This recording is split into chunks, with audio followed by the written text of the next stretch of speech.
Hey, good morning, everybody. Welcome to Big Gay Brunch with the Vegan Moes. I am Michael. Ethan is behind the camera right now. Hello, everybody. There, you just heard me. He's like Charlie on Charlie's Angels. I'm Charlie. So we are just showing you what we are chowing down on this morning. We have got our bacon broccoli cheddar frittata from NYC Vegan, page 30.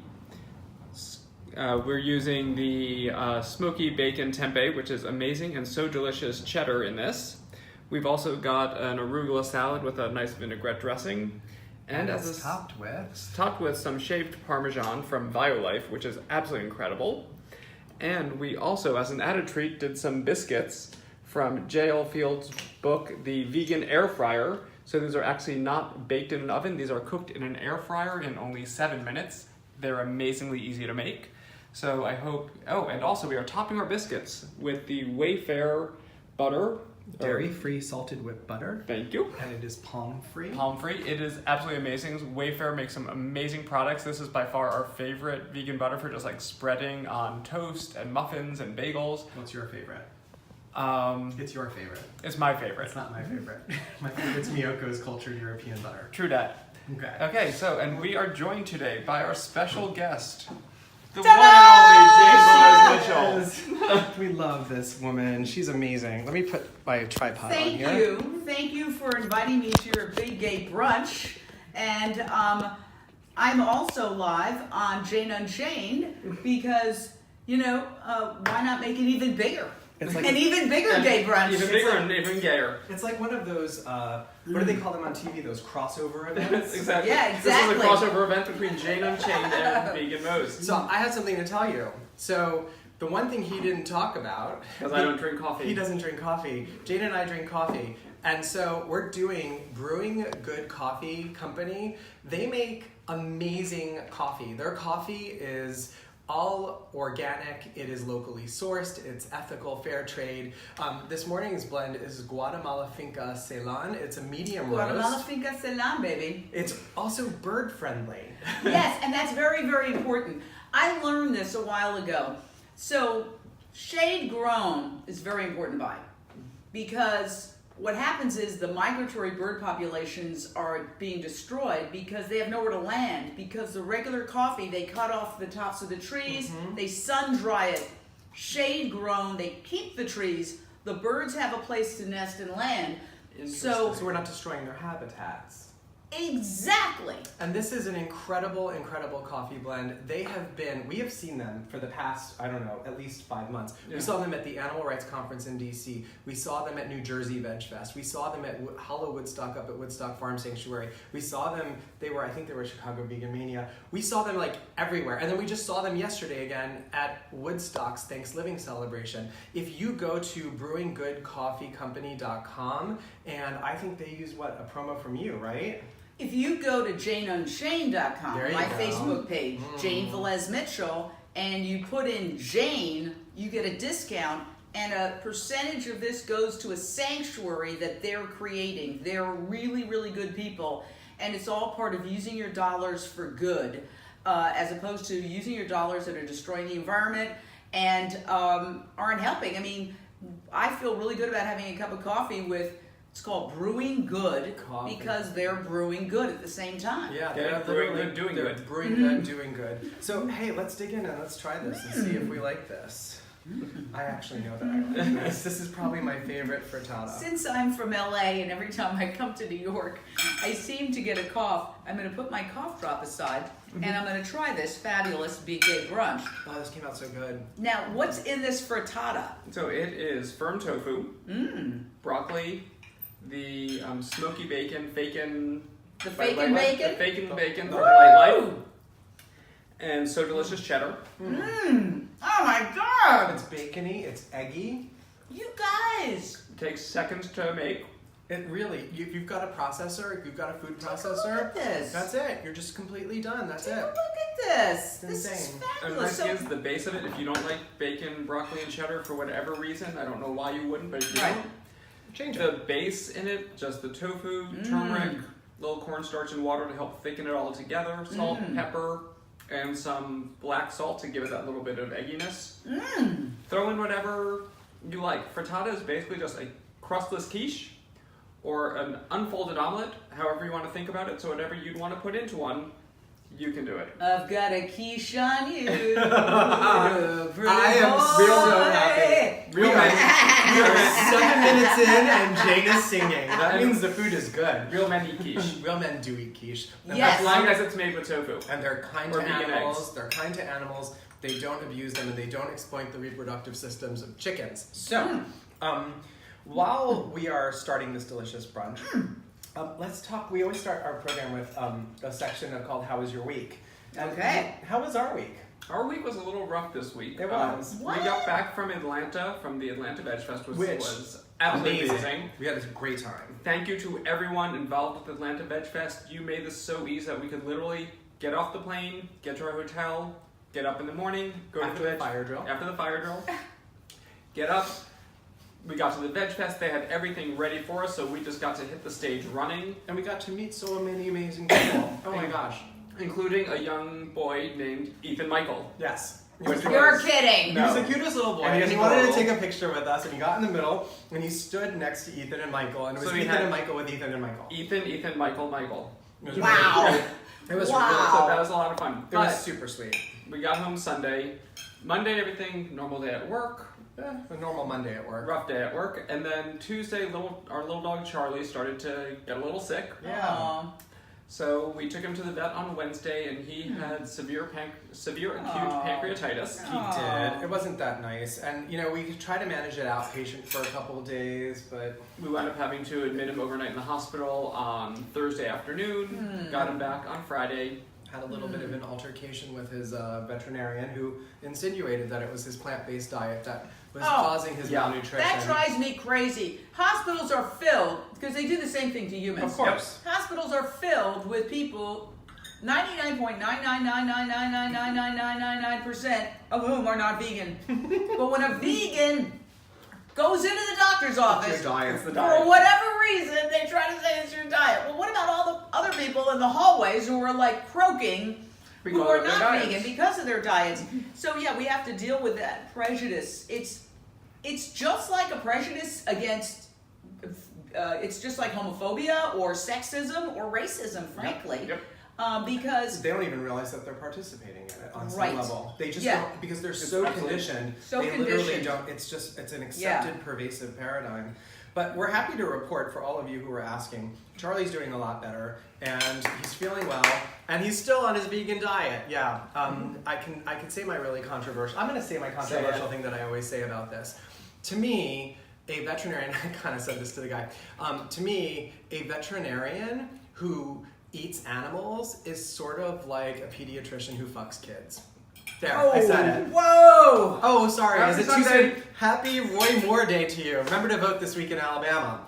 Oh, boy. We're going to get to that in a minute. So Wow. There was some good news though, So- because we haven't seen you guys in 2 weeks. We were gone in Atlanta. We were actually on a plane on our way home at this time last week, and we participated. I was super sick that night, so Michael had to pull it solo. But we entered into the New York City vegan cheesecake throwdown, and there were like 8 or 10 people. who could- nine cheesecakes. I got close. And we are so honored that you voted our cheesecake from NYC Vegan as the crowd favorite.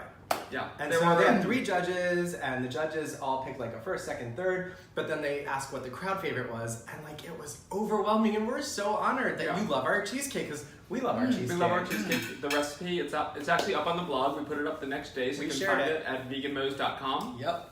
for our New York style cheesecake. When can we find this? Because I want to make this. So this is on so page good. 30 in NYC Vegan, and people can get our cookbook anywhere on Amazon, BarnesandNoble.com. Your local retailer, just ask your local bookstore Wow. to get NYC Vegan. You and told me it was can in enjoy this. Costco. It is in Some- Costco. One of Yep. our friends shot us a Go message saying, figure. "Hey, I was in Costco with my mom, and look," and took a picture of our book. So it's been an interesting couple weeks here. Mixed bag, which is what life is called. That is life. Life is Life up is and one down. challenge after the other. It's up and down. Up and It's down. everything. But And this week, believe it or not, Thanksgiving is rapidly approaching. I know, it's crazy. I can't believe this. But like, there's one more thing that happened this weekend. It actually happened yesterday, and we should talk about it because the 3 of us were there together, and that was Thanksgiving at Woodstock. If you don't know what Thanksgiving is, I strongly urge you, wherever you are in the country, to just go to the Google machine. I love the Google machine. And just type in the words Thanksgiving near me. And then you'll find if there is a Thanksgiving celebration happening at a farmed animal sanctuary. It is a tradition that has evolved over the past many decades, where at farmed animal sanctuaries, they come together at the time of Thanksgiving, where unfortunately we still murder hundreds of thousands of birds just for a single 47 million turkeys. Just for a single meal. One day. And we are literally going in the face of that tradition and saying, no, these turkeys are beings, they matter, they are individuals, and they are the guests of honor at a celebration of life and gratitude towards life. And so Woodstock had their 12th annual celebration, and the lady sitting over here was the recipient of the 2017 Woodstock Warrior Award. The Woodstock Warrior Award, formerly known as the Good Egg Award, it's been renamed because there's no such thing as a good egg. There is no Literally, such thing. There is no such thing. Jane got this award for all the amazing journalism that she's doing at Jane Unchained and all the social good that you're doing by raising awareness. And that sort of brings us into our sort of discussion about this. I'm so curious. We're going to do the interview first, and then we'll do the social events because I want to get her social events. So you're on Headline News, CNN Headline News. I was. Right, I'm saying you're there, you're doing this, and then you go off and start Jane Unchained. That's a pretty audacious thing to do. Well, no, this is what happened. I was in mainstream media for 38 years. And, How is that possible? Because you're only 25. Exactly. I started in 1977. That was my first job. Wow. And we didn't even have live video at that time. We used to use silent film cameras and use a cassette tape to, I won't even go there. Anyway, so I had a good run, you might say, 38 years. And I was very blessed to be able to do animal stories when I worked at Celebrity Justice, which was a syndicated show. It was tabloidy, but the interesting thing is that a lot of stars are so into their animal causes, they would talk to me even though it was a show that they would normally just run down the block. In fact, often they did run down the block in the other direction. Wow. And so I was even able to interview Robert Redford because he was so passionate about stopping the military sonar that was killing the whales and really torturing the whales that even his publicists were like, no, and he's like, no, I'm going to talk about this. So then when I was at HLN, I had the good fortune to be able to do an animal segment once a week, and we did a lot of very serious animal rights stories, and I'm always grateful to that. And the show wrapped. It was a good run, 6 years, and then I moved on, and so I decided to take the social media following was there, and here's what happened. I started going to protests, right? Because when you're a reporter, you can't go to protests. You really got to be careful about what you're involved in. But then, okay, I'm going to go to see some of these protests. It was New York. It was cold. People were gathering and doing all sorts of ornate protests. But it's cold. People are walking by. Nobody's really looking at it. And they're not recording it. So I'm like, whoa, why is this happening? It's not really impacting anybody because nobody's really stopping to take a look because it's so cold out. So I said, that's when it clicked in my head. I said, I'm going to record these like a mainstream news operation would. At the time, there was no Facebook Live. I started out with better cameras and GoPros and all sorts of cameras, but then as the phones evolved, I started just using the phone because the camera, keeps improving. And I started editing them on little old iMovie, which anybody, even a child, can master, but you could also do, Final Cut Pro or Premiere or whatever, and posting them. And I started getting a really good response from people. And also the people who went to these events felt validated. They would see a story about what they had participated in. And the mainstream media wasn't covering these stories. So I saw it time and time and time again. Where's the mainstream media? Well, let's face it. If you look at mainstream media in general, it's meat, dairy, and pharmaceutical advertising. So they have an inherent conflict of interest because a plant-based diet basically would reduce or even eliminate the need for most of the pharmaceuticals that are being advertised, and obviously the fast food restaurants are not offering those healthy vegan options. So I started doing it, getting great feedback. Now we have almost 600,000 followers. Amazing. And we grow by 15,000 a week. Amazing. And it's very exciting. And people come up to me all over the country when I go to Veg Fest, and they go, "Oh, I love your Lunch Break Live." We do a daily vegan cooking show called Lunch Break Live. I love your Lunch Break Live. And I'm happy to say I think I inspired you to do this, because my whole thing is I don't want the exclusive. I want everybody to use this most powerful tool, social media, to spread the word. If it's not going out on mainstream media, for obvious reasons, for the most part, there's exceptions, but for the most part it isn't. I mean, I go to Veg Fest all over the country, as do you. Do you see reporters? I don't. And you said this at AR, and we deliberately sat in on your session because I think you're a dynamic speaker, and I think you're a motivator, and you've motivated me way, way back. True story, I've been waiting to tell you this for years, live on air. I was a newbie vegan, he was not vegan, and I was sitting in our little Maplewood room, our TV room in Maplewood, New Jersey, and I was trying to consume as much media as I could to learn about this movement that I had joined that I knew nothing about, other than the fact that I made a moral commitment to not using animals. Yeah. And I'm looking at my little Twitterverse, because that was my network. And people were like, "Are you looking at Jane Velez Mitchell on HLN Live tonight?"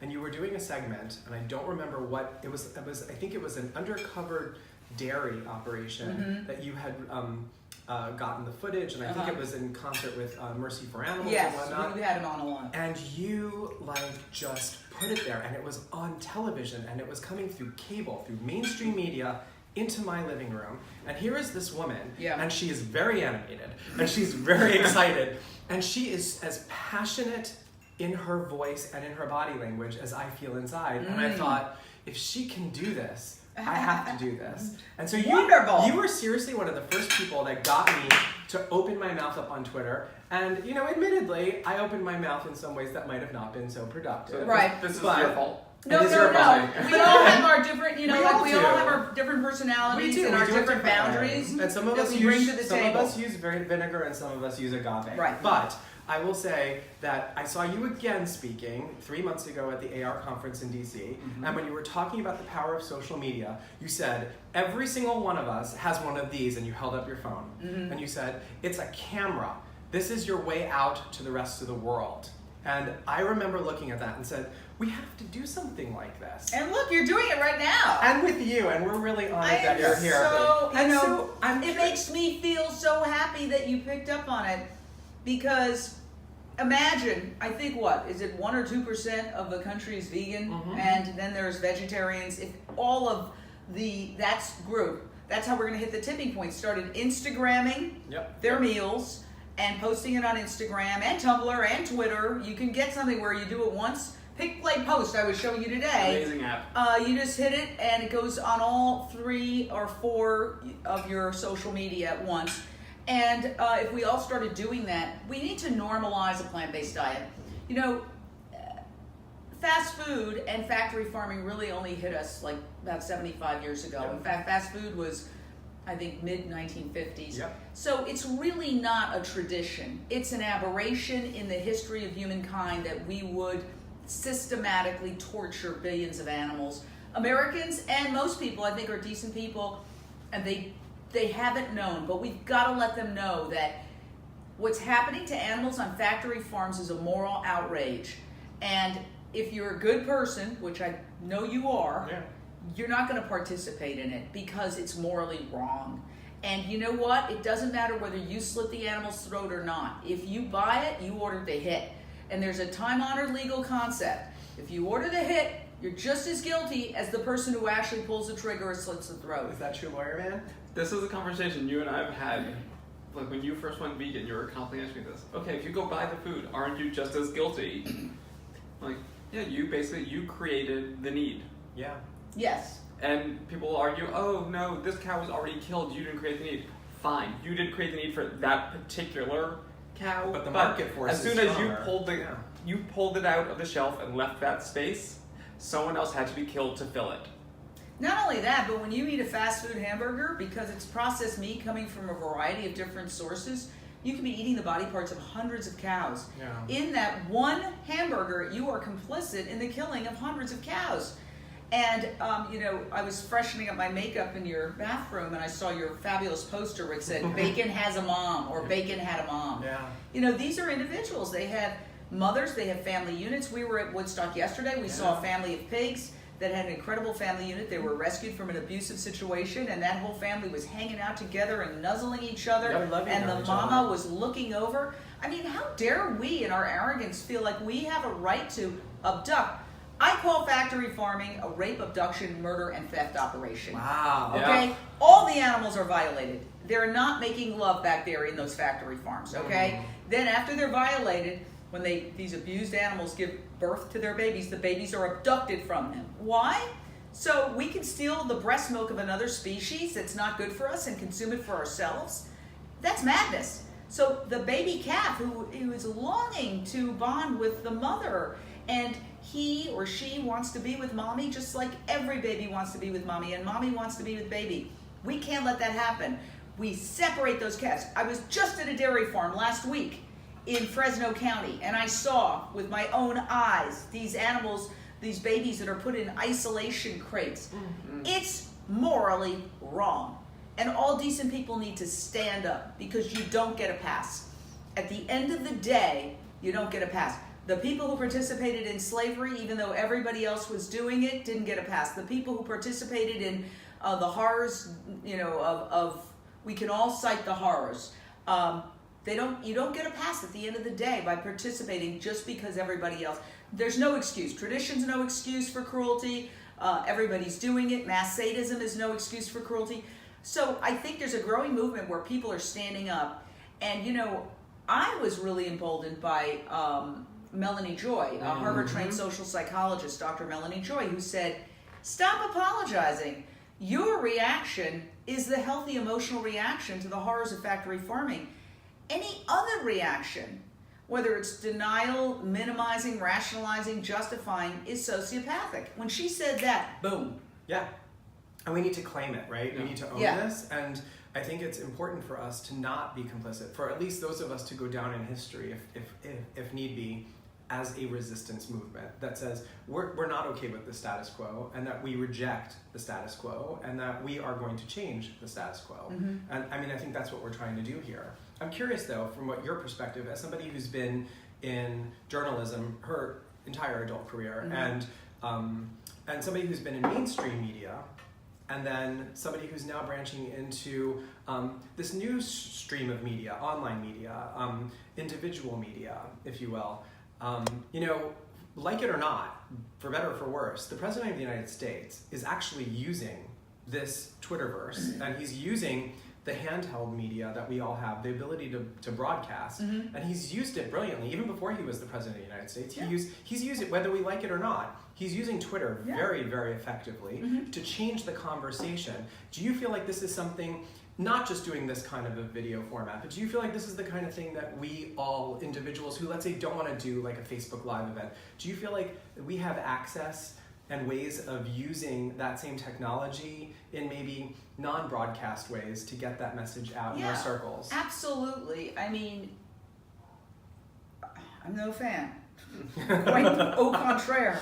But you do have to give credit for taking advantage of social media, and of course the Russians helped. But I always say, if Donald Trump and the Russians could use social media to change the outcome of an election and to get him in office, can't we use social media as a force for good to save the lives of animals, speak for voiceless animals, which also, of course, means fighting climate change?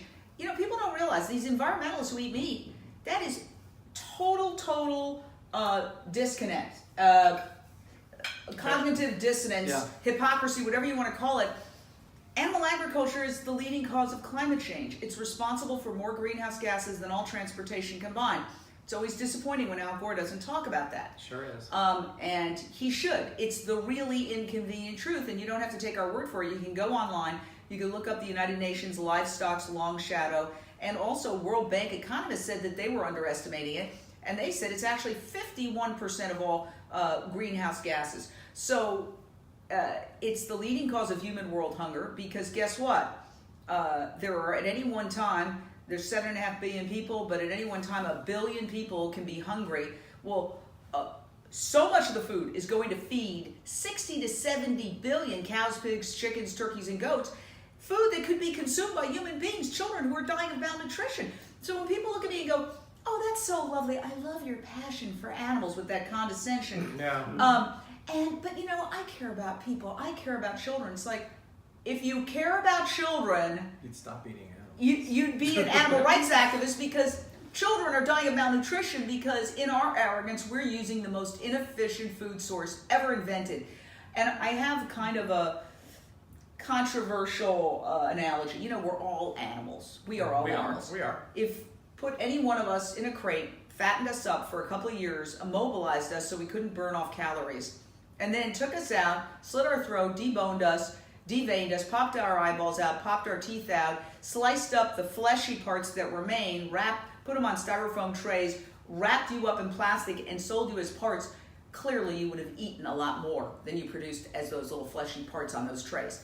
It's inefficient, and it's destroying our planet, because that's why we're destroying the forests. So it's a leading cause of wildlife extinction, which makes it a leading cause of, you know, as well, habitat destruction. I mean, it's obviously bad for human health. The leading killers, heart disease and cancer, they're both related to eating. Bacon is officially cancer-causing according to the World Health Organization. Type 1 carcinogen. What really upsets me or baffles me is how the intelligentsia, who can, you know, really understand the nuances of the Russia investigation, which is getting more and more complicated, why they can't see this simple connection between the main animal rights issue, because it involves the most animals, 60 to 70 billion land animals. If you add fish, it's trillions. They can't see the connection between eating animals and all the horrible things that are happening on our planet right now. Not to mention the healthcare costs. So it involves the healthcare issue, which involves the deficit issue. Every single issue on the table in today's world, including random violence, because violence begets violence, and we have this underlying current of horrific bloodshed involving 70 billion land animals that have central nervous systems and have a lot more in common with us than they have separating us. They can't make the connection to any of it. And when you bring it up, you're treated like you're an idiot and told to shut up and stay with the talking points of, oh, deductibles or single payer or whatever they want to talk about. They don't want to talk about health. They don't want to talk about violence. They want to play their partisan game. And I blame both sides at this point. Absolutely. And we're all complicit in it, right? I mean, on both sides of the political aisle. Let me ask you, speaking of politics, so in the news this week, there was a issue that came up with this African game hunting ban, and this. First of all, can we just stop calling it game? Because it's not a game when someone's coming after you with a rifle or a semi-automatic, and you're sitting there and you can't escape being entrapped. It's a one-sided. It's a one-sided game. It's an assault. It's a complete assault, and you know, it's murder. And it's obvious that the President of the United States was playing with this idea because his sons are elephant hunters. We're holding the tiger and the elephant tail that he cut off. It's like an elephant. Well, you know, it's funny because when I was debating the whole candidacy and the election on a TV show, and I said, somebody said, well, he's raised very admirable young men. I said, they're trophy hunters. They're murderers. And somebody turned around to me and said, what's wrong with trophy hunters? And I honestly was speechless. I was like, what kind of mad world have we entered into now where we seem to be going backwards now, where people are asking what's wrong with trophy hunting? Yep. I mean, I'm actually involved with a news conference we're holding on Monday at Los Angeles City Hall to urge that's tomorrow. I'm flying from New York to LA, and tomorrow at 10:30 Pacific time, I'll be at City Hall in Los Angeles holding a news conference, and there's going to be some major celebrities who are showing up. This is an issue that... You are a major celebrity. You're showing up. No, I'm not. Yes, I'm not. You are. Only in my late mother's mind. But thank you. Hi, Mom. Who lived to 99 and a half thanks to a primarily vegan diet, by the way. Mm-hmm. And she was the one who started me on animal rights. But we're holding a news conference, and basically, I was reading in the New York Times an editorial or an opinion piece that called it "Pay for Slay." Mm-hmm. That's what it is. The arrogance, all of this cruelty. Follow the money and follow the arrogance. Yeah. The idea that rich people can go and do something just because they're rich and kill a sentient being that it would be a crime for a poor person in that country to do. That is the ultimate arrogance, colonial mentality. Mm-hmm. Okay? So a guy from Texas can fly to Africa, kill an animal, and because he's rich, he can get away with it and even be lauded with this phony concept that somehow he's helping conservation, which is nonsense.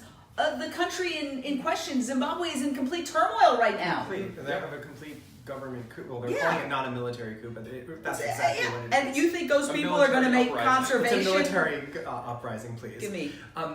It's interesting that you say that. It brings to mind some of the news that came. I'm this so week upset out I of- may have another biscuit. I think you Please should. do. And there's butter too. Yes, and this butter does not have palm oil. This It is does vegan not. butter from Wayfair, and I'm very non-GMO excited as about well. it because another thing we need to look at is the palm oil. Just try not to buy things with Yeah. palm oil in it because We we're can killing the orangutan And their habitat. If we can do anything to avoid harming another individual, we should just try to do it. It's that simple. Yeah. There's no reason to be an asshole because there are plenty of them out there. Yeah. But speaking of assholes, there was this guy in Let's keep Ohio. it clean. I don't want to get in No, trouble. it's okay. Okay. But this It's guy, Facebook. it's Facebook. There was this guy in Ohio, right? And he was A he state was- representative in Ohio who was very Christian, conservative, family values, Christian. got caught having in the act with another man in his office. In his office. And What this is a, a what guy. a shocker! A and- rabid, okay, so, like- conservative, GOP, It's so straight white it's so Christian man, predictable, right? virulent homophobe, caught having gay sex in his office. And he's been constantly railing against the gay community, against our own rights, of which he is obviously now a self-conflicted part because he's obviously been enjoying having sex with men, and yet going after people who have sex with people of their own And gender. One of the most interesting parts of this whole thing is that when he was first a candidate last year, Tony Perkins, our good friend Tony Perkins of the American Family Values Coalition, or whoever they are, we're watching you, Tony. We know your secrets. He was urging him not to run because there are already reports about this Ohio Yeah, representative it's usually an open secret. having It's always an sex open secret. So or fondling teenage boys. Yeah. how do we Let deal with me this? say one thing. First of all, we have to understand these things from a psychological perspective. Having covered crime for many years, I have had the dubious distinction of becoming like a fake shrink to a certain degree because what you see in criminal behavior is extreme examples of things that you see every day in a little bit more moderate form. Yeah. And there's reaction formation. So you create a smoke screen, and a lot of people do it unconsciously. So if you want to hide that you're XYZ, you put a smoke screen out there to the general public, or even sometimes to your family, to everybody, that you're the exact opposite. So if you're shame-based about your sexual orientation or desire for members of the same sex, one of the ways to do it is to come out and say, I condemn it! And it may not even be a strategy. It's something that happens so psychologically, right, that it can be a subconscious thing that people do for a lot of reasons, not just when they're hiding their sexual orientation, but there are other instances of people who are doing terrible things, and they will project gaslight the you. opposite. They will project the exact opposite. And they'll gaslight you, like many people, Yeah. the president and his administration are doing. And I'm just curious, Yeah. So, and this sort of neatly dovetails actually into something I wanted to ask Yeah. you about, which is sure. which is this whole Me Too movement that's been going on right now. Which, Yeah. like, honestly, it got to a point that the other night, JL Fields, hi JL, if you're watching, she was staying with us this past week. She was teaching at Victoria Moran's Main Street Vegan Academy, where we taught as well. Great class this year. And I've been there several times. It was great. And, one of the things, we were making dinner, I said, do you guys mind if I turn on the TV? I just want to hear the news. I haven't looked at the news today. And we all just, There's had this this moment where moment. we all looked at each other, and I'm like, Who's it going to be next? Who's it going to be? Like, Yeah. is it going to be a Democrat or a Republican, a conservative? Who's it going to be? Because every day there are multiple revelations, which, on some level, this is about dismantling the patriarchy, and I think that's a really awesome thing that is finally happening Yes. in front of our eyes like this. Yes. And at the same time, I look at this and I say, I think about what Tyler Clementi's mother, Tyler Clementi, a kid who was bullied terribly, and he took his own life jumping off the George yes, Washington I Bridge remember years that. ago. His mother formed the Tyler Clementi Foundation. It's an amazing organization. They talk about becoming an upstander. They talk about how in every instance of bullying, there is the bully, there is the bullied, and then there's a bystander who witnesses it. And that we have an option, we have a choice to not be the bystander, but we have the option to be an upstander. And we can step in and help people like her son who needed somebody to come in and defend for him. And so when we think about this Ohio congressman, and we think about a sexual predator like the president who has confessed to grabbing women, and 16 women came out and accused him. We have this guy Moore in Alabama. We have Al Franken. We have all these people who are being accused of this stuff. And people saying this is an open secret about this one, an open secret about that. It's an open secret about this congressman. And in what ways are we complicit in keeping that secret? And not calling them out. And not calling them out. Like, why do we I think we all have to understand why it is that we help keep their secrets and why we don't call out the truth. You know what? I have to say, it's very hard. First of all, there are people who have said, well, why didn't these women run out? You don't know what it's like to deal with you may, but what I'm saying is nobody can judge somebody's reaction when somebody else does something inappropriate. No, of when course. that person is especially a very powerful person yeah. who can blacklist your career for the rest of your life, and you got to pay the rent, you got to survive. Totally. So I don't judge anybody's reaction. No, we don't. They're the victims, and easy for us to say armchair quarterback. But oh well, they should have done X, Y. Because I've heard people say that. And that's wrong. I would have run out of the room. And that's wrong. That's blaming the victim. But you don't know that's that. Blaming you the don't victim. know that. Yeah, Yes, that's victim blaming. And you don't blame the So it's victim. very You're important not that we don't do dead. it. You don't live in their life. You don't know their circumstance. I would never blame a victim. What I'm asking is, for all of us who know, for all of us, there was a really good piece, and I'm trying to remember who wrote it 2 weeks ago, when all the information came out about Weinstein, and this guy wrote a whole thing about how we all knew. And he was in Hollywood, and I'm totally blanking on his name because we're alive, of course. And he basically said, we all knew, and I was complicit, we were all complicit, and I feel bad. And it was sort of this mea culpa. Yeah. And I keep thinking, if so many people knew, why? Okay, I understand what you're saying, but here's the thing. You're not the victim. You're watching someone get victimized.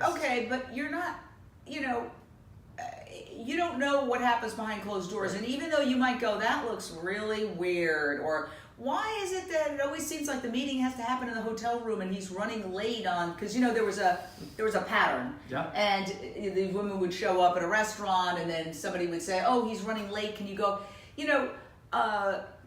It's just like the slaughterhouses. It sure is. They have one person here getting the horse, or excuse me, sometimes it's the horse, but the cow, whatever, into this part. Then another person takes over to do X, Y, Z. Then the third person does so that nobody can see the whole picture and everybody's compartmentalized. They see their little piece, and then they can justify their little piece. Because the person who's stunned says, I didn't kill. The person who killed says, well, they're stunned, even though sometimes, quite often, they're not. So there's that compartmentalization that occurs when people are doing bad things, where they don't want people to connect the dots.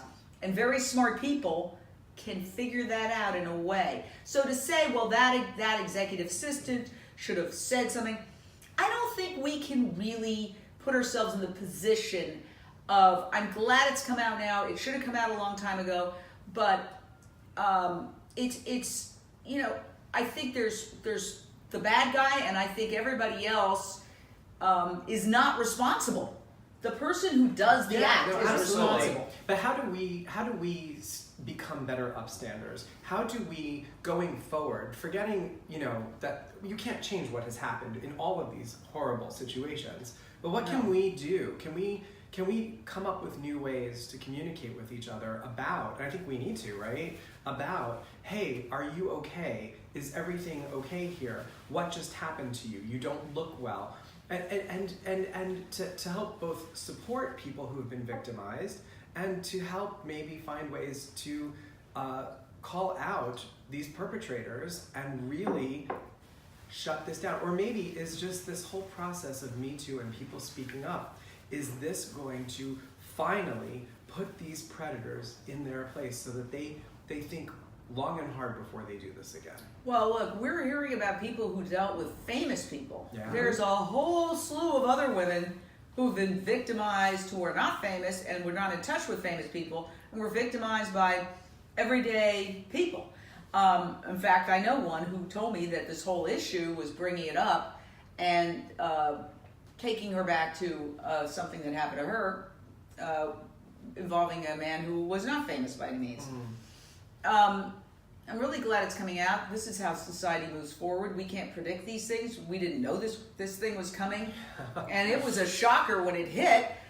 Because again, reaction formation. I mean, you look at Harvey Weinstein, he was a guy who was always out there promoting women, I'm a woman's advocate. There's the reaction formation, the smoke screen. Yep. Almost to the point when you see somebody really, really genuinely act, proactively, ask yourself, is it real? is it real? Yeah. Or is there something else going on? We see that sometimes with people who claim they love animals and they're really exploiting them and making money off them. We see that with breeders, okay? Yeah. Oh, I love these animals and that's why I'm breeding them. No.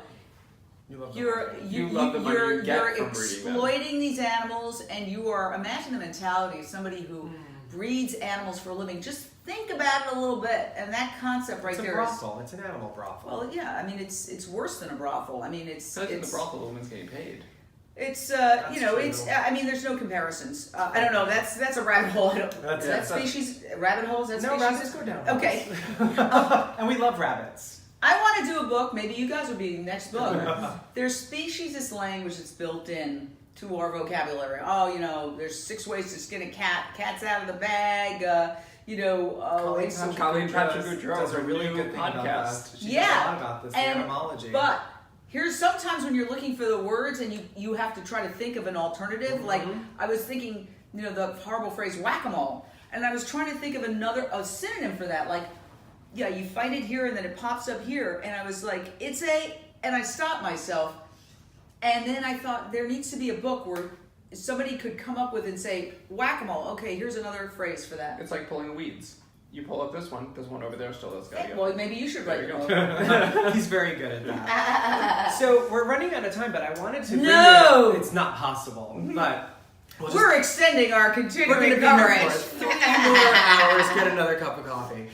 We do a segment called Your Favorite 5. It's sort of James Lipton-esque, and we didn't warn you about it because we wanted to very sophisticated. We wanted to get your knee-jerk answers on this. So, starting with question 1. Yes. That was a very good idea. This is a lady who stretches. What is your favorite film? Oh my gosh, my favorite film. Well, films come out of my head. I remember when I was a kid, I saw Help, the Beatles. That had a profound impact on me. Don't ask me why. I've been trying to get a sunken living room for the rest of my life. I was obsessed with it. And I don't know how many times I saw Help.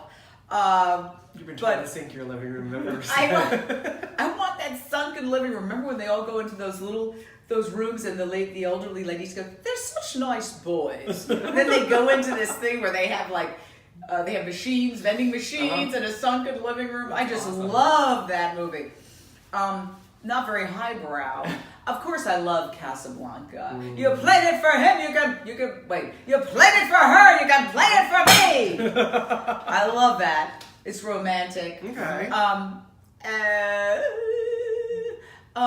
I loved Life is Beautiful. That was a brilliant film. Yeah. Because, how do we deal with the cruelty, horror, the just meanness of life on some level? And he managed to, and I don't want to misremember it because it's been a long time, but this child, he managed through his creativity to take the ultimate horror story and turn it into a game for a child. We have to think that way because when we deal with this horror, when I go and I see these animals that are kept isolated or in crates the size of their bodies, I'm like, why? How? There's no... The sociopathic sadism, the institutionalized sadism. But, my mother, who was very wise, taught me that we have to take a surrealistic and mystical approach to life. We don't know. We don't know what happens afterwards.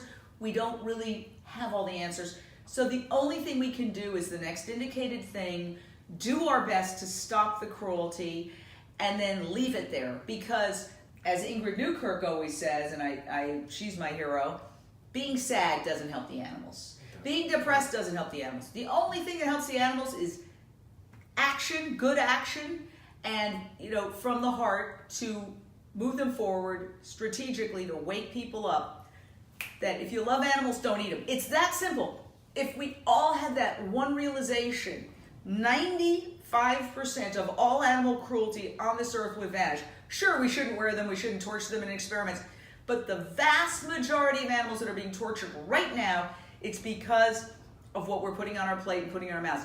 Peace begins on your plate.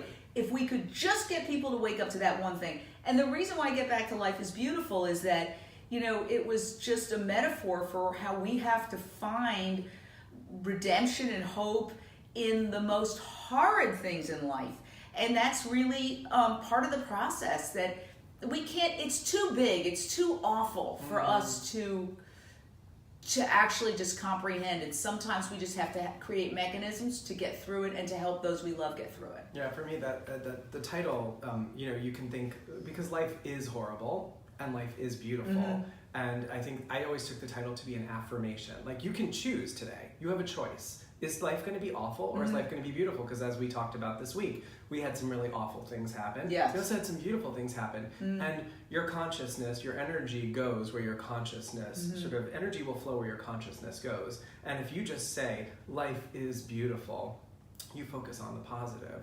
People want to know, question 2. Also, I liked when the guy accepted the award, he jumped on the I love that. I love that. That was seriously the best That award was one of acceptance. I love that. one of my favorite moments. So, question number 2. Oh. What is your favorite vegan condiment? Favorite vegan condom? No. Condiment. The mid-flavored Okay, condiment. I figured you're racy, and I'm like, I'm not racy enough for this You can do crowd. it, I like, better get a little racy. She's like, boys. That was my condoms? racy moment. She's like, boys, condoms, My really? favorite condiment is, I would have to say, and various people make it. I think Just Mayo makes it, and I think Follow Your Heart makes Yeah. it.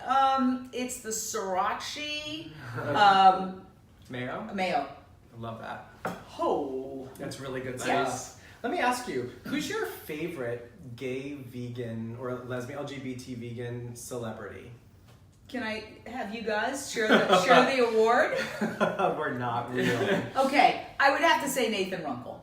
Nathan Runkle is the founder of Mercy for Animals. He started it when he was like a tween. He wasn't even a teenager. And he's absolutely brilliant. He is. Excuse me. I see him all the time. He makes things that are so complicated and so difficult look easy. Yeah. And he's just a friggin' genius as far as I'm concerned. He's like you. He's like a force of nature. There's something about him that just mobilizes people, invigorates them, and gets them to want to do the right thing. Yeah. Right? Yeah. When you are putting compassion out there, compassion with fierceness, basically, is what's happening. Well, that's my It is personality. going to just- Listen, I had a therapist many years ago. He said, "Jane, it's in the hard drive. We can adjust it a little bit, but we can't eliminate it. You're loud, you're brassy, you're high energy, and that's why we love you. And that's a big it's part not of why we love everybody's you. cup of tea. That's okay. Believe me. Some of us I've have- had a couple of assistants And some who of weren't us thrilled have about a it. very, very rich espresso, and that's just fine. What is your favorite gay destination city? Or LGBT? Well, I did enjoy Provincetown, although I have to say that my girlfriend who's sober, who's that snarky vegan girl, by the way, Hey, go check her Donna. out. We Donna! miss you. She's holding down the fort with the 3 Chihuahua mixed rescues and And our the cat, cat. Tux, who was rescued from the streets of Queens, New York. I loved it, but she was cut off for ordering too many shots of espresso at the local, and I think that was the first I've ever heard of that. She had this large Is that coffee actually vial, a thing? and she gets like 6 shots, and I don't even know how she functions, but she's very calm. And then she went back for another 6, and the woman looked at her and she goes, "We're cutting you off." What? And I've never heard of that before in my life. Cut off. All right, so Donna, if you're watching this, I need to know where that is because we might be going back to Pizza next year, Provincetown. and I really want to make sure that I do not go there because the idea of being this is why I travel with my own coffee. I'm absolutely terrified. What is your favorite vegan friendly destination? Well, can I include restaurants? Yeah, sure. Okay. We were thinking city though, but yeah. Oh my restaurants gosh. for sure. Well, I mean, Because there's so many, right? We're so spoiled now. Vegan. Is it gay vegan? Nope. Gay vegan destination? Because I'm trying to think gay we did vegan a gay destination. Now we want your vegan okay. destination. Thank you. We're switching. Well, gosh, I just find that using the Happy Cow app, I have so many. Every city's vegan. Like I go to places where I think, I'm going to be eating a baked potato. Nothing wrong with that, by the way. I'm half Irish. I love a baked potato. And you go into a town like San Antonio or something where you think there's going to be no vegan restaurants. Boom, there's a vegan restaurant right there. So I would say every destination, but what I love is when I stumble upon a fabulous vegan restaurant that I haven't expected. I was in Las Vegas and we went downtown. We were at the Las Vegas Veg Fest. Sadly, we left 2 hours before the horror of the massacre. I'm glad that you left and that you weren't involved. It just, even now, I can't even comprehend. Because I talked to some people on the flight down that there was a girl who had a cute little dog and we were waiting for the flight and she was asleep and she was sleeping with her dog. It was so cute. Donna took a picture of her and then she woke up and we were online with her. We texted her the photo because she said, I'd love to have it. So we had her number. So after this horror, we left and it happened while we were in the air going back to LA. When we landed in LA, we heard about it and we were just so upset because we'd met all these wonderful people going to the concert. So I said, text that girl, you have her number. And she texted her and the woman replied simply, I'm alive. Oh. It was so haunting. Oh, God. And so anyway, that every time I think about it, I'm like, oh my God. But we were in Vegas. We went down to a great vegan restaurant in downtown Vegas. What's the name of it? We went live, of course. But it was such a great, fabulous vegan restaurant with animal rights themes everywhere. The food was so tasty, and I wasn't expecting it. So it was like, ding! Because when you're not, in LA you expect great vegan restaurants. Yeah. In New York you expect great vegan restaurants. It's true. I will say also Toronto. Vegan Mecca. Yeah, people are saying that, and that's also on our travel. Since we got married. We haven't been there since we got married there. Gosh, 11 years ago. You got married there? We got married. It wasn't legal here, so we actually did a weekend flew up and we jaunt eloped, to Toronto. and we eloped up in Toronto, and then we came back and had a wedding party for everyone here when it wasn't legal. Oh, how fabulous! Yeah, we eloped. And the last question that we have is that. That was it. That was it. That was it. I was really just getting into that. I love to be asked questions. So, this unfortunately brings us to the end of our amazing brunch with you, but it was so much fun with you. I love you guys. We love you. We're so glad you were just here. This worked out so well. This was so much fun, and we got to spend the whole day with you yesterday. And you know what? We're living proof that vegans have fun. Like, we are so happy, joyous, and free. We are having such a good time all the time, even when things are going, like... When the world's swirling around the drain, right? Yeah. We're just laughing the whole time. I always say I do a lot of stupid, silly things. Every day I do something like, what was I thinking? But when I put my head in the pillow, I know I didn't kill anybody today. And that is a really good feeling. So if you have anxiety, because I've read articles now that a lot of people are suffering from anxiety, like they have jobs, they have everything, and they're still completely anxiety-ridden. Yeah. Try just going plant-based. Because in your reptilian brain, you know you're killing, it's taking a toll, and when you give it up, it's just like when I went sober 22 years ago. I didn't think I could go a day without a drink. I was a blackout drinker. I was a lush, and you know what? A light bulb went off, and instead of saying I won't drink today, I said I don't have to drink today. And it changed my life. I wouldn't be here doing anything for animals if I hadn't gotten sober first. I'm so grateful for that. It's the same thing. It's like people think I could never, but you know what? I thought that about alcohol. I thought I'd never have fun again. Look at this! I know. Look at this! It's true. And one of the things that we talk about in strategies for vegan outreach at the Main Street Vegan Academy, one of the things we talk about is that humans are hardwired to be empathetic. We are hardwired for empathy. And those of us who are not disconnected from our empathy enjoy knowing that we're doing good things to make people feel well. And there is really a tremendous sense of peace that comes with adopting a plant-based diet and living a vegan life and knowing that you're not harming anyone, and that your joy and that your experience and that your nourishment and that your sustenance doesn't come at a cost to anyone else. It's a really wonderful feeling. we wanted to just give you like a 10-second promo about what's happening next week here. And there's the ambulance coming to take me away. They're coming to with the a paddy funny wagon. farm where life is sweet. Give yourself a hug, Jane. Give yourself a hug. So Thursday is Thanksgiving. Yes, and we may be doing a couple of live events. Well, we may just like be popping on and off. Popping on and off. So if you want to cooking. see what we're doing in the kitchen, we're going to be down in Maryland visiting my parents. If you're watching, Mom and Abba, hello. And we're going to be there with my brother and his wife and his kids, and it's going to be a lot of fun. And we're doing a whole vegan Thanksgiving. And then we're going to be back here for our live next Sunday at 11 a.m. Eastern. It will be just the two of us, and because Just the two of us. Totally different format. And Totally we different. make it kicks off Just the two of us. we kick off apparently the gift giving season because now everyone's got to start shopping. Yes, apparently. We are going to be sharing our Fabulous Four, as in Fabulous for the Holidays gift lists. Yes, and we'll be going over things that we think are good For the planet.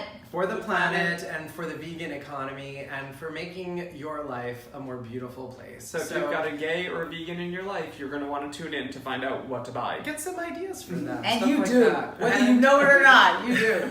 And if you missed some of this and you joined us late, please know that this will be uploaded later today onto our YouTube channel. If you just go to youtube.com/veganmos. Jane Velez Mitchell, everybody. Thank you so much, I Jay. love you Being here. guys. We love you. Mwah, mwah, mwah, mwah, mwah. And we hope you all have a fabulous, fabulous rest of your weekend. Bye-bye. Bye-bye. Woo! Oh.